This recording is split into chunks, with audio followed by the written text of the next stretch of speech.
santé au cœur de l'information.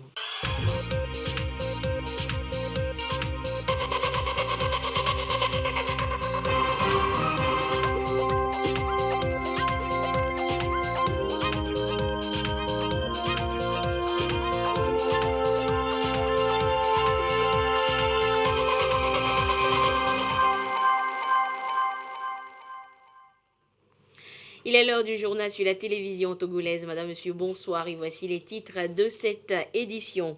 Le Togo opte pour une dose de rappel du vaccin contre la Covid-19. La décision fait suite à la recrudescence des cas positifs enregistrés dus au variant Omicron. Quelle est d'ailleurs la situation pandémique sur le plan national? Quelles sont les dispositions à prendre? Eh bien, nous aurons des explications avec l'invité de ce journal qui est le président du conseil scientifique, professeur Ekwevi. Et puis le stade de Sokodé est fermé suite aux dernières violences entre les supporters de Semassi et Kakadel. Le ministre Foli Bazi a rencontré les différents acteurs. Le compte rendu à suivre dans ce journal. Voilà donc pour les titres. Le chef de l'État, Faure Zimna Nyazingbe, a adressé un tweet de condoléances aux Sud-Africains quelques jours après le décès de l'archevêque Desmond Tutu. Le président Faure Nyazingbe a rappelé qu'avec le décès de Monseigneur Tutu, ce sont l'Afrique du Sud et le continent tout entier qui viennent de perdre un grand homme, grand artisan de la réconciliation du peuple d'Afrique du Sud et père spirituel de la nation arc-en-ciel. Desmond Tutu restera à jamais une source d'inspiration en Afrique et dans le monde, a terminé Faure Nyazingbe dans son tweet. Après les travaux en commission, la loi de finances exercice 2022 est en discussion en plénière à l'Assemblée nationale. Le budget s'élève à près de 17 000 milliards de francs CFA répartis selon les axes de la feuille de route gouvernementale 2020-2025. Et ce budget financera les actions prioritaires dans plusieurs secteurs comme la santé, l'agriculture, l'éducation, les travaux publics et bien d'autres. Le projet de loi, toujours en étude depuis déjà 9 heures à l'Assemblée nationale, est en attente d'adoption. Et nous reviendrons en détail sur cette séance plénière dans nos prochaines éditions. Et du côté de Sotoubois, c'est une formation qui réunit plusieurs acteurs. Eh bien, ils découvrent ensemble la stratégie de mobilisation de ressources pour l'alphabétisation. De quoi est-il question? Nous allons à Sotoubois donc avec la correspondance de Désiré Aloy. Travailler à réduire le taux d'analphabétisation reste un défi pour le gouvernement togolais avec l'appui des partenaires. Pamouja Togo est dans la danse avec en amont ici la mobilisation des ressources. À Sotoubois, elle passe avec l'accompagnement de DVV International à la formation des différents acteurs du domaine de l'alphabétisation et éducation non formelle. Il est question de les outiller davantage dans les stratégies de mobilisation des ressources. Les acteurs en alphabétisation et éducation non formelle ont la même difficulté, le manque de ressources pour mener les activités, pour développer le sous-secteur alphabétisation et éducation non formelle. La DVV International a accepté de nous financer afin de renforcer les membres de Pamouja Togo et les autres acteurs en alphabétisation et éducation non formelle sur la mobilisation des ressources. Le développement du sous-secteur de l'alphabétisation et de l'éducation non formelle est un enjeu. Le financement de nos activités devient très difficile. Il est important dès lors d'être outillé sur les stratégies, la manière dont nous pouvons monter les projets, faire nos plaidoyers en vue d'un meilleur financement de nos activités. Il faut sincèrement remercier les partenaires techniques et financiers et surtout remercier les décideurs parce que c'est grâce à leur volonté que cette formation se tient aujourd'hui ici à Sotoubois. La dynamique insufflée passe par la détermination de tous les acteurs qui, désormais au plan national, agiront suivant le cadre conceptuel de la mobilisation des différentes ressources afin de contribuer à l'atteinte des objectifs visés dans le sous-secteur et promouvoir le droit de l'éducation des jeunes et des adultes. L'actualité, ce sont ces signaux d'alerte qui viennent depuis ces dernières semaines des taux de contamination à la COVID-19 qui ne cessent de grimper pour cause de variants. Et le gouvernement togolais veut arrêter l'hémorragie. Il préconise une dose de rappel de vaccin pour ceux qui sont déjà totalement vaccinés. L'appel est lancé depuis hier. Marie-Reine Abita et Gerson Dovo pour des précisions.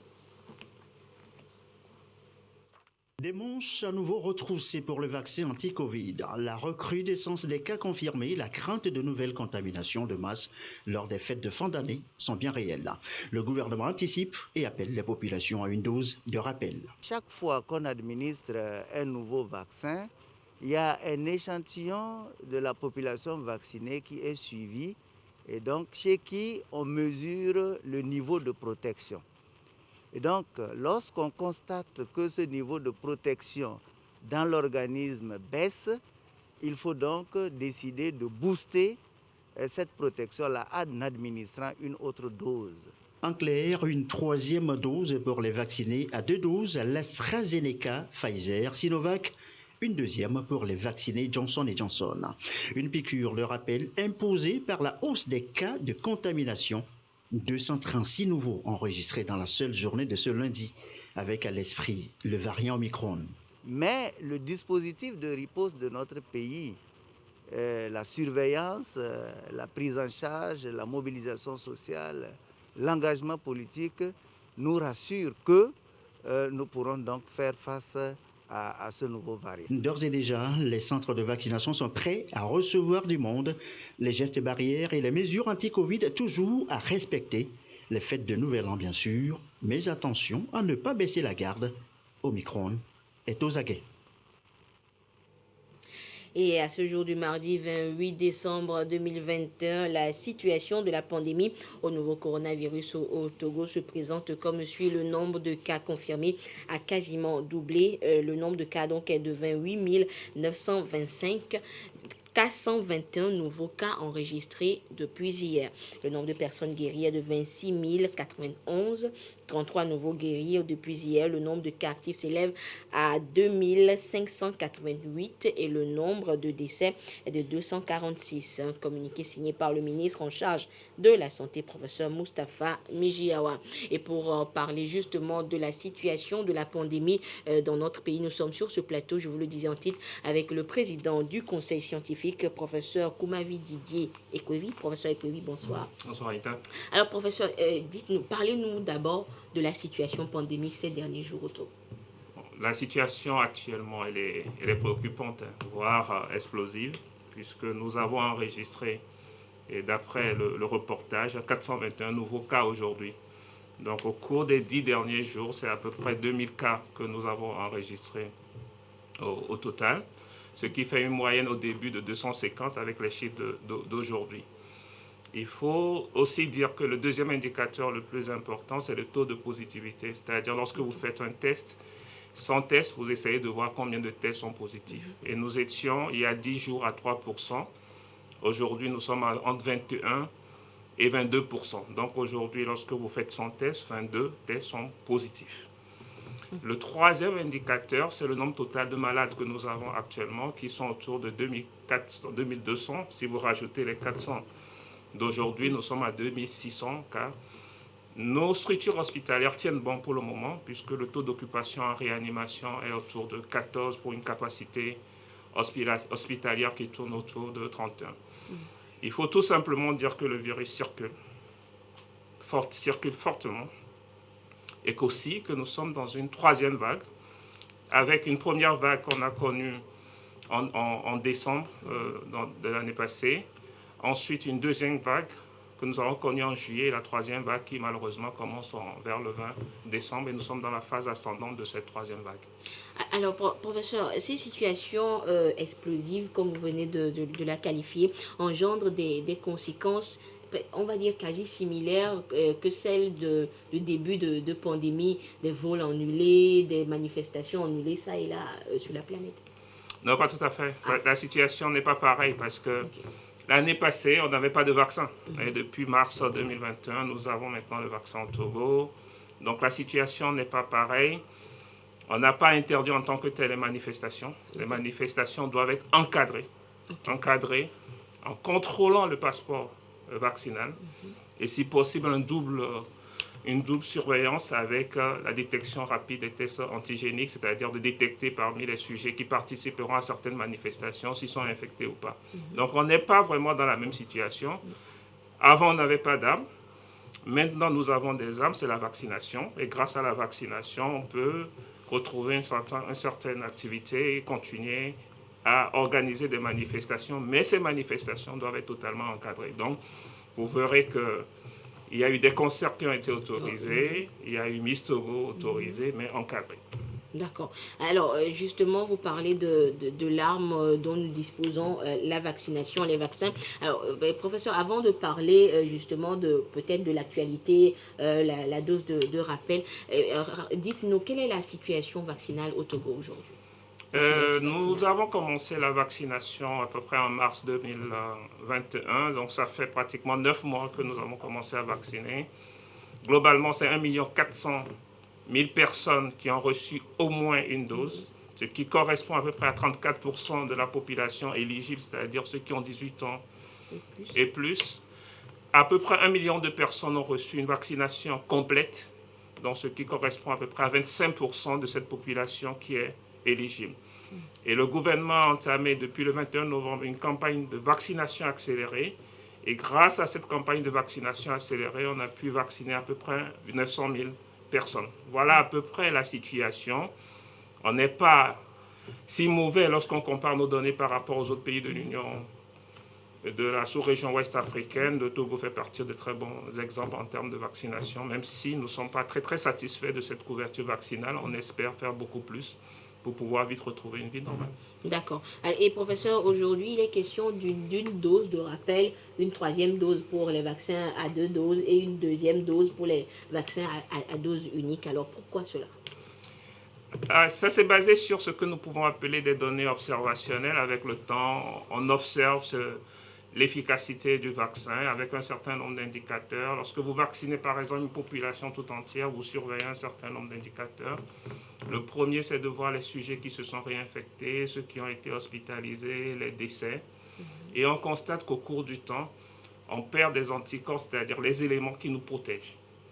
Et cette efficacité, on l'observe, cette perte d'efficacité, on l'observe après 4 à 5 mois après avoir reçu la vaccination.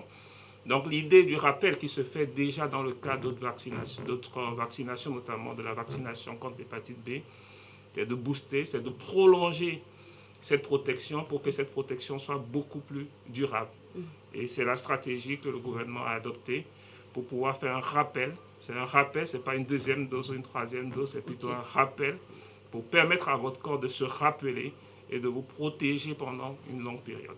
D'accord. Et justement, parlons de cette période. Nous faisons un rappel de vaccin et donc l'organisme se rappelle donc de protéger, d'être en alerte, oui. Mais pour quelle période? Pour peut-être s'attendre encore à un autre rappel après? On apprend tous les jours avec le SARS-CoV-2, avec la COVID-19. Il y a un certain nombre de pays qui ont commencé à faire le rappel beaucoup plus tôt, notamment Israël qui a commencé en juillet, suivi par le Qatar. Ils ont utilisé la vaccination. Ce qu'on sait, c'est que si vous regardez la courbe d'incidence, le nombre de nouveaux cas, par exemple, dans ces pays, c'est vraiment c'est pas très élevé. Disons, on a des cas très acceptables. La durée exacte de protection, personne ne connaît la durée exacte de protection. Okay. D'accord? C'est-à-dire, sur le long terme, on sait que ça va vous protéger. Comme on a su que ça nous a protégés pendant 6 mois, voilà. On sait que ça va vous protéger. On sait également que ça va permettre d'éviter les formes graves de la maladie, d'éviter d'avoir des séquelles, parce qu'il y a certains sujets qui présentent ce que nous appelons des Covid longs, d'éviter les hospitalisations. Et surtout, la dose de rappel va nous permettre, dans une certaine mesure, d'éviter de prendre des mesures beaucoup plus restrictives, telles que le confinement, telles que le couvre-feu. Si on n'avait pas le vaccin, on serait allé forcément vers des mesures beaucoup plus restrictives. Donc la durée exacte de protection, personne ne la connaît, on observe. Vous avez sûrement dû entendre aujourd'hui qu'Israël va rentrer dans une phase expérimentale de 4e dose. Nous ne sommes pas encore à ce niveau. Et pratiquement tous les pays sont en train de faire cette campagne de rappel en espérant que le virus va perdre de sa virulence et que nous pourrons après retrouver une vie tout à fait normale. D'accord. Et professeur Ekovi, justement, en parlant de cette situation que nous vivons, cette nouvelle vague-là, on comprend que cela est dû au variant Omicron qui a été détecté chez plusieurs personnes au niveau du Togo. Alors, professeur, est-ce qu'on doit s'alarmer ou on doit garder notre calme? Alors, il faut être calme. Il y a de bonnes nouvelles et puis il y a des mauvaises nouvelles. C'est-à-dire que le variant Omicron, vous savez, les variants, ce sont les virus qui se multiplient et qui font des mauvaises copies. Donc, on a un variant Omicron qu'on a identifié en Afrique du Sud. Ce variant a une vitesse de propagation qui est explosive. On la retrouve partout. C'est un virus qui est très contagieux, 2 à 3 fois plus contagieux que le variant Delta, qui même était 2 à 3 fois plus contagieux que la source originelle. Et finalement, c'est-à-dire 4 à 6 fois contagieux que la première souche. Donc, il y a cette vitesse de propagation, cette contagiosité. Il y a aussi ce qu'on peut appeler l'échappement immunitaire, c'est-à-dire que le vaccin ne répond pas à tout. C'est pour cela qu'il faut faire obligatoirement la 3e dose pour retrouver un bon niveau de protection qui sera autour de 70-75%. Pour le moment, on observe qu'avec ce variant Omicron, on a des formes moins graves qui ne nécessitent pas forcément un traitement avec de l'oxygène, mais on reste prudent. Il nous faut encore un peu de recul pour voir ce que nous allons observer avec ce variant Omicron. Donc, il ne faut pas s'inquiéter. Nous avons des armes. Les armes, c'est la vaccination, combinée au masque, au lavage des mains. Les mesures barrières. Voilà. Alors, professeur, avant de vous laisser repartir, c'est vrai que nous sommes en période de fête et sûrement que vous avez peut-être un appel, un dernier conseil à l'endroit des populations, justement. Non, je pense personnellement, pas personnellement, mais d'une façon générale, que le plus grand cadeau qu'on peut se faire à soi-même, ou bien qu'on peut faire à nos générations, c'est qu'avant 2022, nous puissions nous vacciner. Encourager les gens à se faire vacciner. Et après, c'est la responsabilité de tout le monde qui est engagé, c'est-à-dire que si vous avez envie de faire des fêtes, il faut que la fête soit encadrée. Elle soit encadrée en contrôlant, bien entendu, le passeport vaccinal, en demandant si c'est possible de faire des tests antigéniques et de continuer à respecter toutes les règles qui ont été édictées par le gouvernement pour que nous puissions très vite retrouver une vie normale à partir de janvier, mais ça ne sera pas normal à partir de janvier, mais pour que nous puissions très vite retrouver une vie tout à fait normale. Merci beaucoup, professeur Koumavi Didier Ekovi, je rappelle donc, qui est le président du conseil scientifique. Et la situation est critique, on le dit, les corps affluent toujours dans les funérariums sud-africains. Et tenez-vous bien, ce sont les responsables de pompes funèbres qui appellent les populations à se faire vacciner contre la Covid-19. Cette entreprise de pompes funèbres est située dans le quartier de Soweto, à Johannesburg. Ici, depuis quelques mois, les affaires marchent bien et ce n'est pas forcément une bonne nouvelle.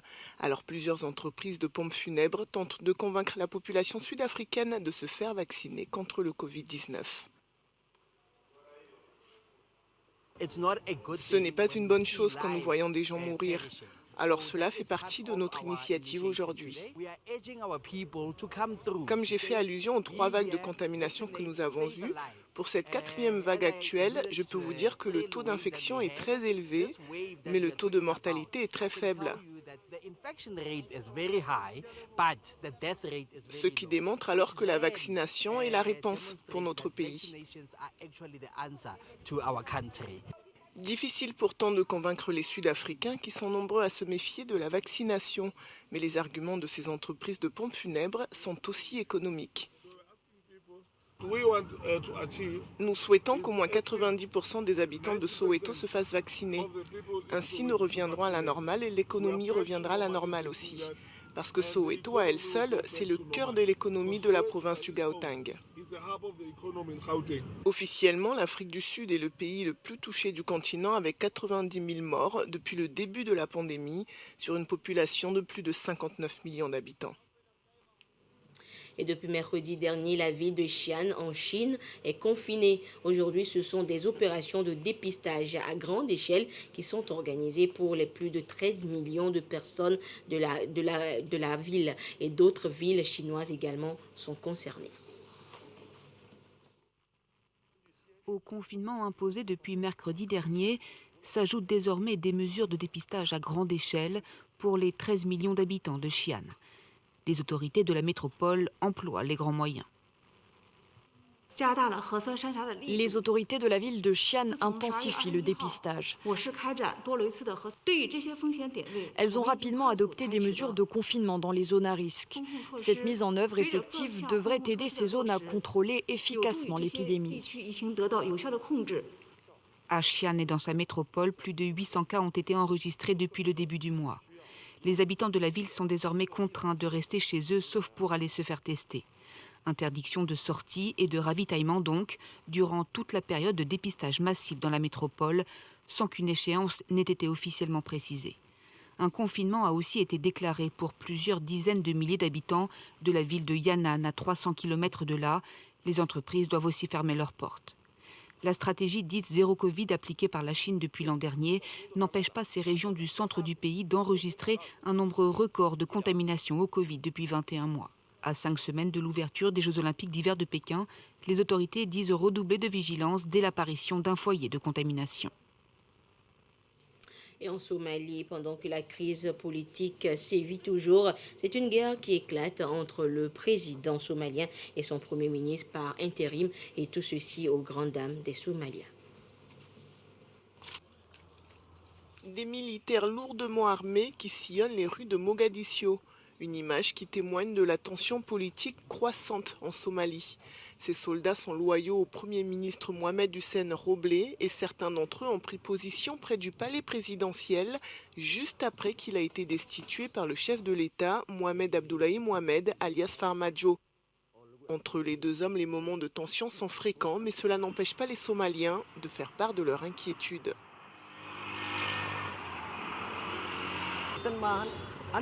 Les frictions au sein du gouvernement ne sont pas une bonne chose. Ces retombées politiques cycliques entre l'ancien président et le Premier ministre par intérim m'ont affecté non seulement moi, mais aussi des milliers d'autres Somaliens. Le président a été élu démocratiquement et j'étais l'un de ses partisans, mais j'ai regretté plus tard de l'avoir soutenu parce qu'il a causé tant de problèmes. Président depuis 2017, Mohamed Abdullahi Farmajo a vu son mandat expirer le 8 février 2021 sans qu'il n'ait pu organiser des élections. En avril, l'annonce de la prolongation de son mandat pour 2 ans avait provoqué des affrontements armés à Mogadiscio. Dans un geste d'apaisement, le président avait chargé son Premier ministre d'organiser des élections, mais depuis, les tensions entre les deux hommes perdurent. En page nationale, l'année 2022 s'annonce tendue en termes de disponibilité et de coût des aliments. Face à ces signaux d'alerte, le gouvernement togolais veut parer à toute éventualité. 750 millions de francs CFA ont été débloqués pour financer une campagne spéciale de mobilisation de produits vivriers. Et c'est l'ANSAT qui est chargé de cette mobilisation. Chaz Nambaga pour des précisions.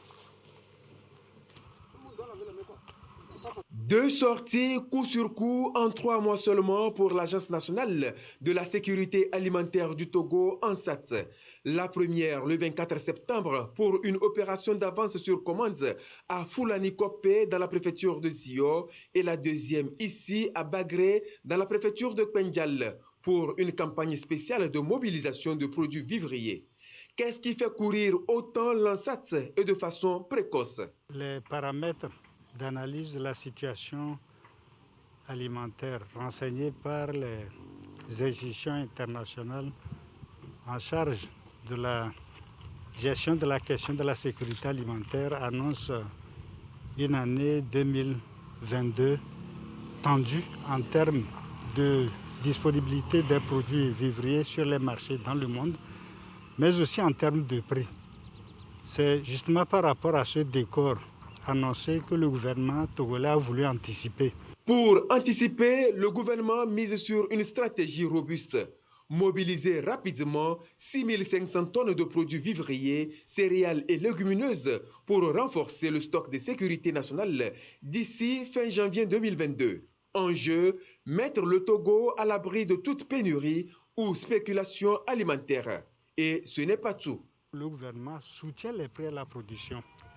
Et donc pour permettre aux paysans de rentrer dans leurs fonds en termes d'investissement, le gouvernement revu à la hausse les prix.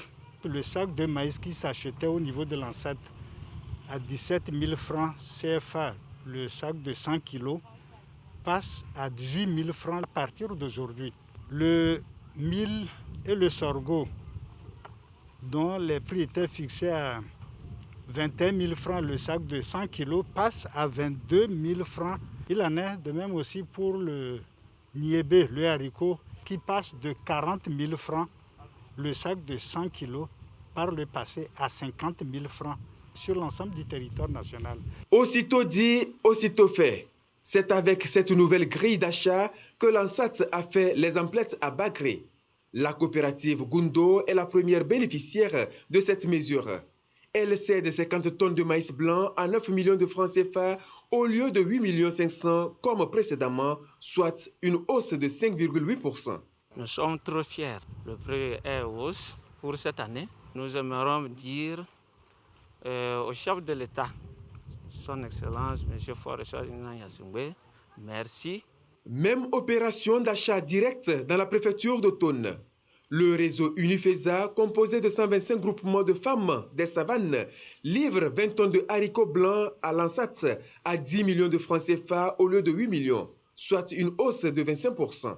Nous tenons à remercier le président de la République et son gouvernement pour cette initiative. Ça nous donne beaucoup de l'engouement à produire davantage. Que ce soit à Bagré ou à Dapaon, le directeur général de l'ANSAT, le colonel Agadazi Urokura, a exhorté les producteurs à constituer des stocks de sécurité pour leur propre consommation. Il est nécessaire que les paysans puissent disposer des produits vivriers dans leur localité.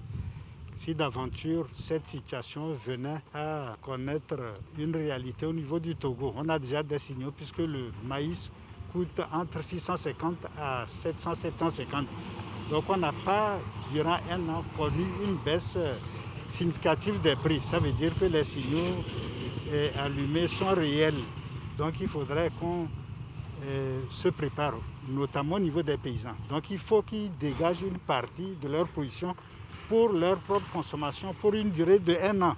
Comme ça permettra à l'ANSAT d'engager les stocks que nous sommes en train de mobiliser pour les populations vivant dans les zones urbaines. Coût de cette campagne spéciale de mobilisation de produits vivriers, 750 millions de francs CFA entièrement déboursés par le gouvernement togolais. Cette enveloppe vient s'ajouter aux 500 millions déjà engagés en septembre 2021 pour l'opération Avance sur commande menée avec succès par l'ANSAT. Les dernières violences enregistrées sur le stade de Sokodé durant le match Semassi et Kakadel ont entraîné la fermeture du dit stade. Et le ministre Katari Folibazi a fait le déplacement de Sokodé et sur place, il a échangé avec le staff dirigeant de Semassi et les supporters des deux équipes de première division pour leur rappeler que le fair play doit guider tous les acteurs du sport. Désiré Aloï pour des précisions. Le fair play et la discipline, entre autres principes qui conduisent le football, ont eu un coup dur le 19 décembre 2021 passé au cours du match Semassi-Kakadel pour la 4e journée à Sokodé. Les supporters de Semassi, méconnaissables après annulation d'un penalty dans le temps additionnel alors que Kakadel menait 2-1. Cette rencontre émaillée de violence a amené le ministère en charge du sport et la Fédération togolaise du football FTF à prendre des sanctions, entre autres la fermeture provisoire du stade de Sokodé. Le ministre Katari Folibazi, cadre de Tchaoudjo, va à la rencontre des supporters de Semassi et de Unisport pour redresser la barre. La non-violence, le fair play et la discipline doivent conduire les acteurs de football. Sachons une chose, et ça nous avons rappelé aux gens que dans un jeu de football, l'arbitre est toujours le maître. L'arbitre a toujours été le maître. Certaines fois, il peut se tromper.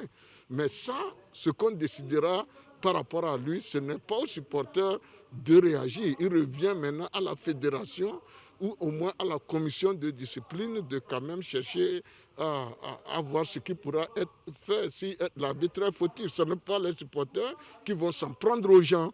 Voilà à peu près la raison pour laquelle nous sommes là. Heureusement, nous et nos parents, on s'est bien entendu que le ballon continue pas circuler. C'est ça notre préoccupation. Le football reste un facteur indéniable de la bonne ambiance, la cohésion sociale. La dynamique, quelle que soit la situation, ne doit pas être brisée. Les violences de ce genre sont vraiment d'un ancien ordre.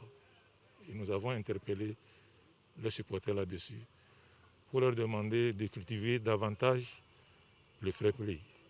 Le fair play commence par quoi? C'est par la retenue. Quelles que soient les circonstances. Aujourd'hui, nous sommes au regret par rapport à ce qui s'est passé, parce que nous-mêmes, ça ne nous agrée pas. Et on reconnaît qu'on n'aurait pas pu se faire justice. On est en train de parler à tous nos supporters pour qu'ils abandonnent cette manière de faire. Ce n'est pas le club de Semassi qui doit avoir ça.